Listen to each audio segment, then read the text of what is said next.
Good morning students, my name is Tarun Sharma from विश्वास school.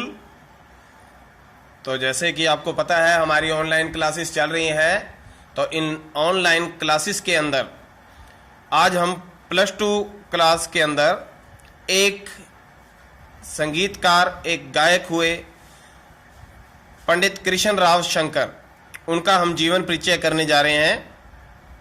तो शुरू करते हैं इनका जीवन परिचय। पंडित कृष्ण राव शंकर का जन्म 23 जुलाई 1893 ईस्वी में ग्वालियर के एक ब्राह्मण परिवार में हुआ।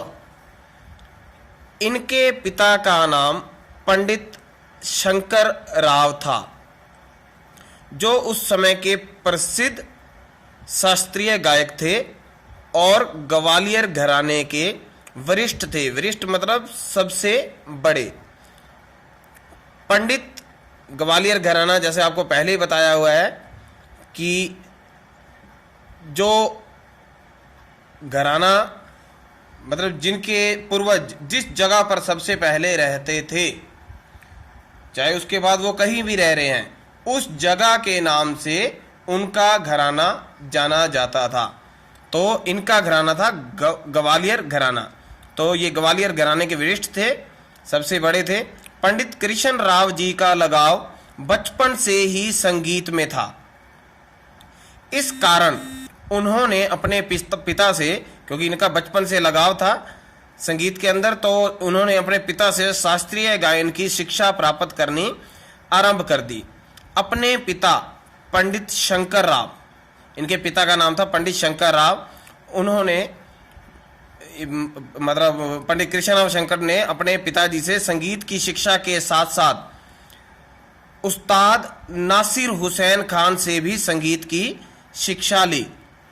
अपने विख्यात मतलब प्रसिद्ध, अपने प्रसिद्ध पिता के समर्पण के कारण, मतलब इनके पिता ने इनको सिखाया, तो इनके पिता के समर्पण के कारण छोटी आयु में ही पंडित कृष्ण राव शंकर ने संगीत के क्षेत्र में प्रसिद्धि प्राप्त कर ली और ग्वालियर घराने के महान कलाकार बन गए।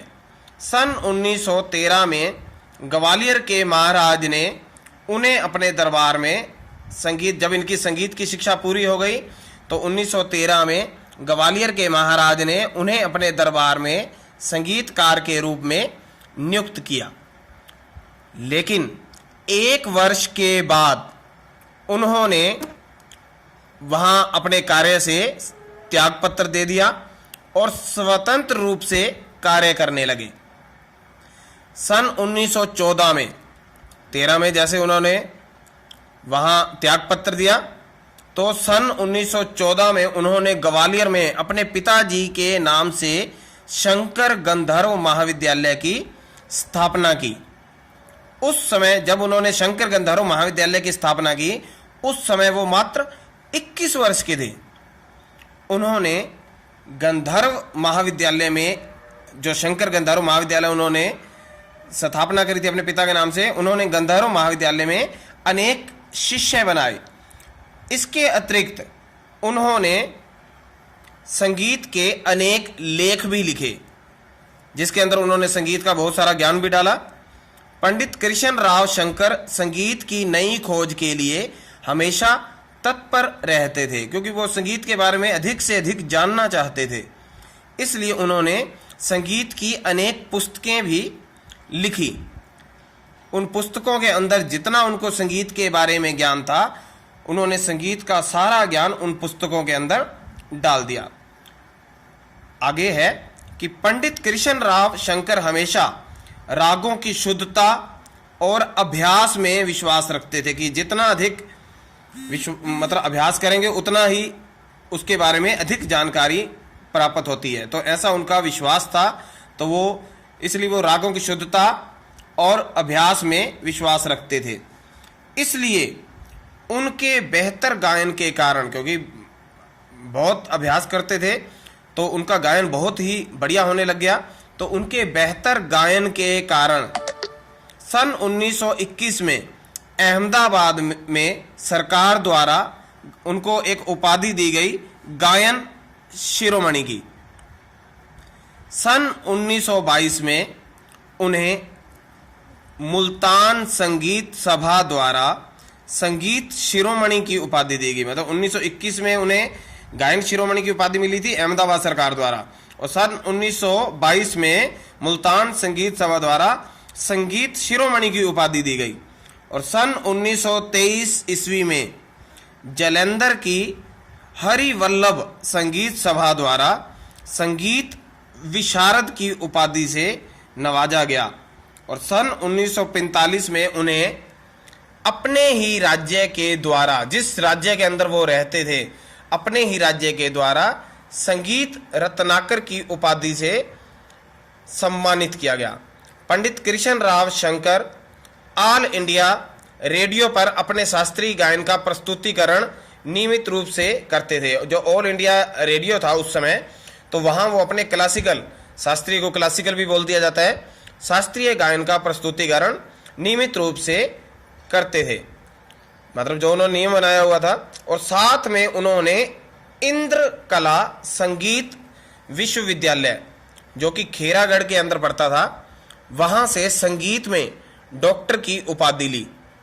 पंडित कृष्ण राव शंकर दूरदर्शन में भी अपने गायन की प्रस्तुति देने लगे, क्योंकि उस समय दूरदर्शन का ज़्यादा महत्व था, तो वहाँ भी उन्होंने अपने गायन की प्रस्तुति दी, जिसके कारण उनका गायन जनसाधारण तक, जनसाधारण मतलब आम लोगों तक और आसानी से पहुँचने लगा। और दूरदर्शन पर जब वो गाना गाने लगे तो उसके बाद टीवी पर भी उनका चेहरा लोगों को नजर आने लगा, जिस करके वो पूरे भारत में प्रसिद्ध हो गए। दूरदर्शन ने उन पर एक डॉक्यूमेंट्री फिल्म भी बनाई, और अन्य राज्यों के दूरदर्शन केंद्र, क्योंकि जो दूसरे राज्य के दूरदर्शन केंद्र थे, जब उन्होंने भी उनका गायन सुना, तो अन्य राज्यों के दूरदर्शन केंद्र ने भी उन्हें गायन के लिए आवेदन भी किया कि आप भी हमारे दूरदर्शन केंद्र पर गाइए। सन 1947 ईस्वी में उन्होंने ग्वालियर के अंदर माधव संगीत विद्यालय में, एक कॉलेज का नाम था माधव संगीत कॉलेज, वहां संगीत के प्रोफेसर का पद धारण किया। पंडित कृष्ण राव शंकर संगीत के क्षेत्र में लगातार कार्य करते रहे, जिसके कारण सन 1959 ईस्वी में उन्हें भारत के राष्ट्रपति द्वारा, जो तत्कालीन राष्ट्रपति थे, उन्हें वही जो भारत के राष्ट्रपति थे तत्कालीन, उनके द्वारा राष्ट्रीय गायन की उपाधि से सम्मानित किया गया। अपनी उम्र के बढ़ने के साथ, क्योंकि जैसे जैसे वो उम्र के पड़ाव पर बढ़ते गए, तो अपनी उम्र के बढ़ने के साथ उनका गायन और भी अधिक परिपक्व होने लगा। मतलब अभ्यास के कारण उनको और अधिक नॉलेज आती गई, जिसके कारण सन 1973 ईस्वी में भारत सरकार द्वारा पद्म भूषण की उपाधि से उन्हें नवाजा गया।